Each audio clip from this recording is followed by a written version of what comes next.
Hi friends, welcome to Sandhya Kutti channel. இன்னைக்கு நம்ம சந்தியா குட்டி சேனல் மூலமா ஒரு சூப்பரான ஸ்நாக்ஸ் ரெசிபி தாங்க நம்ம பார்க்க போறோம்.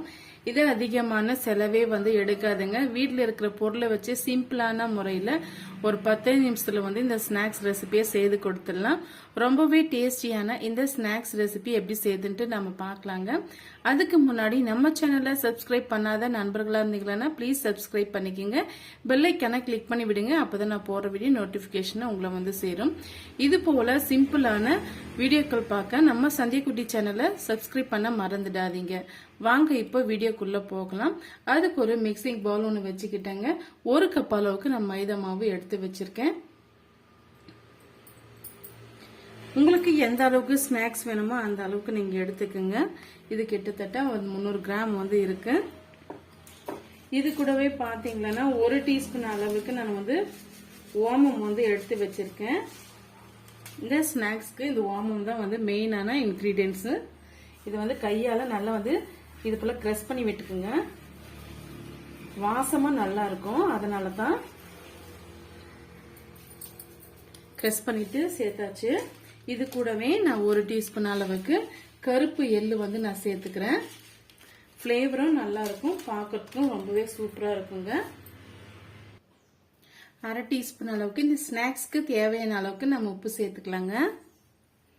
இது கூடவே நான் ரீஃபண்ட் ஆயில் நான் சேர்த்துக்கிறேன்.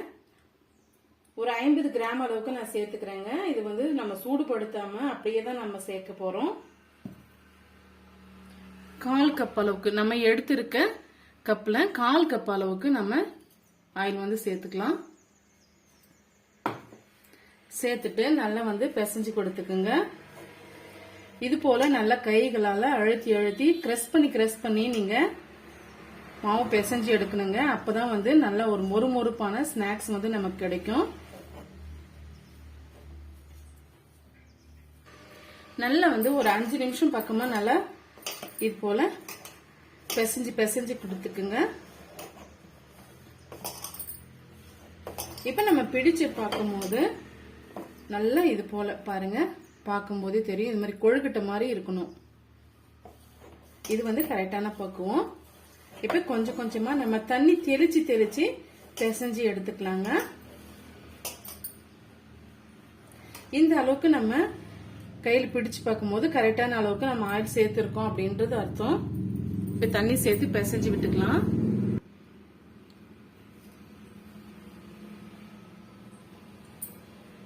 கொஞ்சம் கொஞ்சமா நம்ம தண்ணி சேர்த்துக்கலாம். ஆயில் நம்ம சேர்த்து இருக்கிறதுனால அதிகமான தண்ணி எடுக்காது.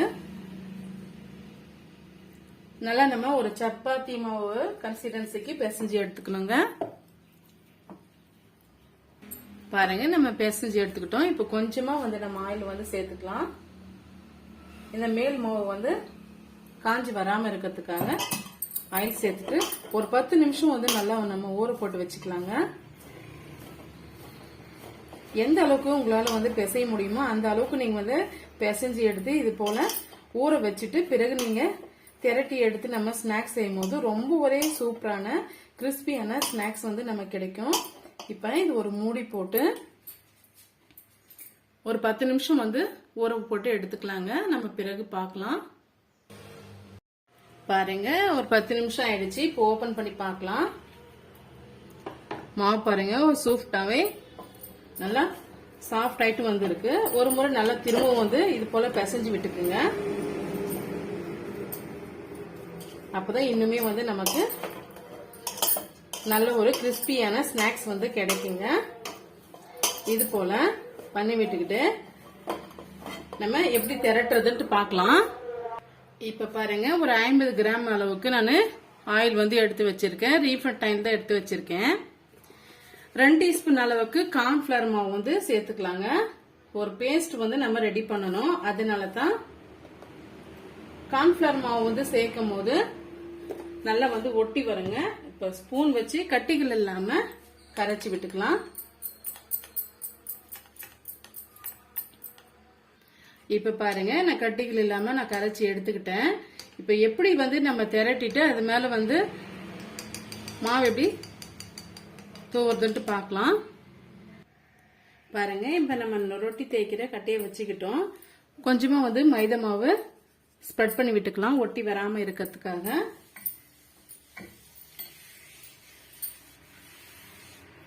இப்ப நம்ம எடுத்து வச்சிருக்க மாவு வந்து ஒரே ஈக்குவலா இது போல திரட்டி விட்டுக்குங்க.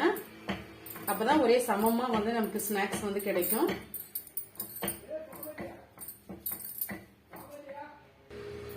இப்ப கட் பண்ணிக்கலாங்க.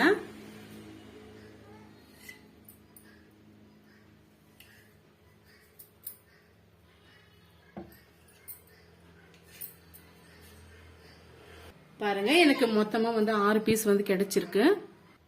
பாருங்க, இது போல நம்ம ரவுண்ட் ஷேப்புக்கு கொண்டு வந்துட்டோம். கொஞ்சமா திரும்பவும் வந்து மைதா மாவை திரட்டி விட்டுக்குங்க.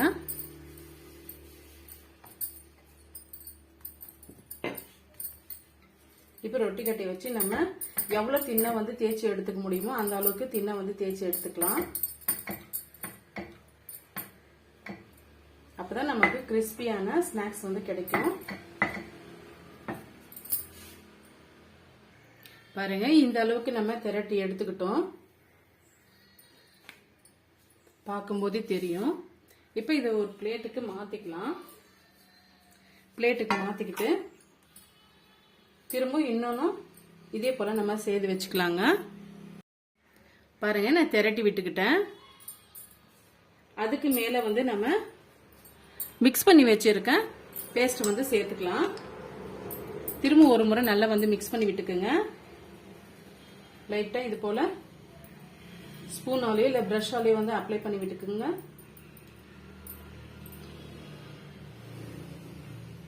நம்ம ஆயில் சேர்த்து இருக்கிறதுனால நல்லா மொறுமொறுப்பா வந்து நமக்கு ஸ்நாக்ஸ் வந்து கிடைக்குங்க.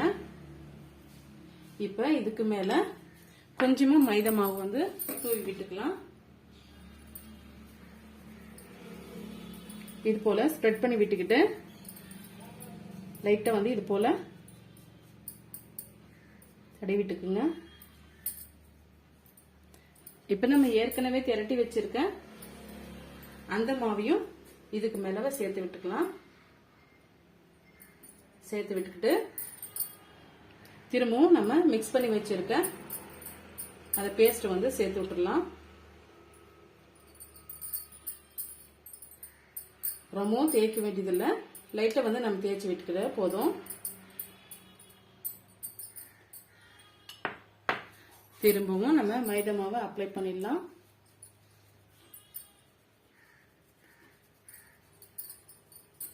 இது போல அப்ளை பண்ணிட்டு லைட்டா இது போல இப்ப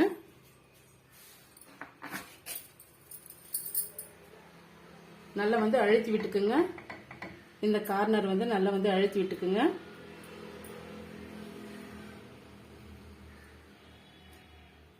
இப்ப இதுல பாதி மாவு எடுத்து இது போல இந்த சைடு வந்து அழுத்தி விட்டுக்குங்க. திரும்பவும் நம்ம மிக்ஸ் பண்ணி வச்சிருக்க அந்த பேஸ்ட் வந்து அப்ளை பண்ணிக்கலாம்.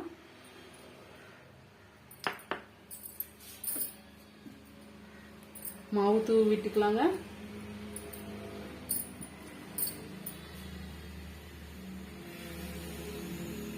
திரும்பவும் இந்த சைடு இருக்கிற மாவையும் இது போல சேர்த்துட்டு இந்த கார்னரை அழுத்தி விட்டுக்கணும். இப்ப அழுத்தி விட்டு பின்னாடி திரும்ப அந்த பேஸ்ட் எடுத்து அப்ளை பண்ணிக்கோங்க. இது போல அப்ளை பண்ணிட்டு திரும்ப கொஞ்சமா வந்து மாவு வந்து அப்ளை பண்ணிக்கலாம். லைட்டா வந்து இது போல பிரஸ் பண்ணி விட்டுக்குங்க. இப்ப இந்த கார்னர்ல இருந்து இந்த பாதி அளவுக்கு இப்படி எடுத்து விட்டுக்குங்க. எடுத்து விட்டுட்டு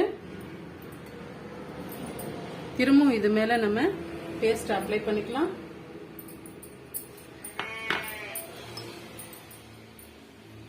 இப்ப இந்த சைடு இருக்கிற மாவையை எடுத்து இது போல பிரஸ் பண்ணி விட்டுக்குங்க.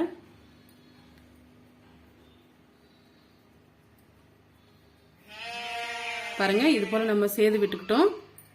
இதே போல மீதி இருக்கிற மாவையும் சேர்த்து வச்சுட்டு பிறகு பார்க்கலாம். பாருங்க, நம்ம 3 பீஸுகளும் மொத்தம் 6 பீஸ் இருந்தது. 2 2 இது பண்ணும்போது 3 பீஸா வந்து நமக்கு வந்ததுங்க. நம்ம சேர்த்திருக்க பேஸ்ட் வந்து பாருங்க 1 டீஸ்பூன் அளவுக்கு தான் வந்து எக்ஸ்ட்ராவா இருக்கு. முழுமையா சரியாவும் போயிடுச்சு. இப்ப இதை வந்து எப்படி திரட்டுறதுன்னு பார்க்கலாங்க. இப்ப நான் ஒரு பீஸ் ஒன்று எடுத்துக்கிட்டேன். லைட்டா வந்து இது போல திரட்டி விட்டுக்குங்க. ரொம்ப வேண்டாம், லைட்டா இது போல திரட்டி விட்டுக்கிட்டு இப்ப நம்ம கட் பண்ணி எடுத்துக்கலாம்.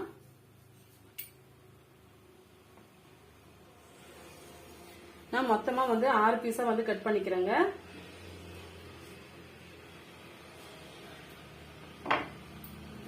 பாருங்க, இது போல நான் 6 பீஸா வந்து கட் பண்ணிக்கிட்டேன். உங்களுக்கு பார்க்கும் போதே தெரியும் லேயர் லேயர்ல எப்படி வந்திருக்குன்னு சொல்லிட்டு. இதே போல எல்லா பீஸ்களையும் நம்ம கட் பண்ணி எடுத்துக்கலாங்க.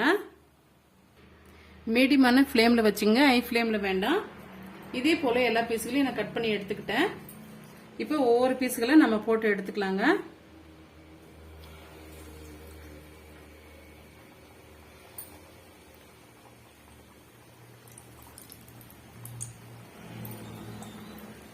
நீங்க சின்ன சின்ன பீஸுகளாவும் போட்டு எடுத்துக்கலாம், கொஞ்சம் பெரிய சைஸாவும் எடுத்துக்கலாம். பாருங்க, இப்போ வந்து நம்ம திருப்பி விட்டுக்கலாம். சூப்பரா இருக்குங்க. இது பசங்களுக்கு டக்குனே வந்து இந்த ரெசிபியை வந்து செய்து கொடுத்துடலாங்க. மீடியமான ஃப்ளேம்ல இருக்கட்டுங்க. இடையிடையே திருப்பி விட்டுக்குங்க. பாருங்க, ஒரு அளவுக்கு வெந்து வந்துடுச்சு. இன்னும் வந்து ஒரு 2 மினிட்ஸ்க்கு இருக்கட்டும், நம்ம எடுத்துடலாம். பாருங்க, சூப்பரா வந்து ரெடி ஆயிடுச்சு. இப்ப நம்ம எடுத்துக்கலாம்.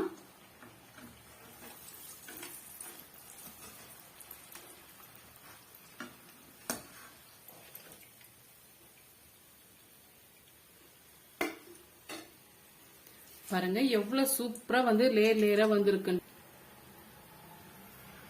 இதே போல நெக்ஸ்ட் பேட்ச் நம்ம போட்டு பார்த்துட்டு உங்களுக்கு நான் காமிக்கிறேன்.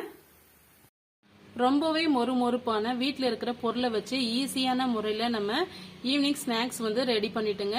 பசங்க டக்குன்னு கேட்டால் இதை செய்து கொடுங்க, ரொம்பவே விரும்பி சாப்பிடுவாங்க. இந்த ஸ்நாக்ஸ் ரெசிபி வந்து உங்களுக்கு பிடிக்கும்னு நினைக்கிறேன்.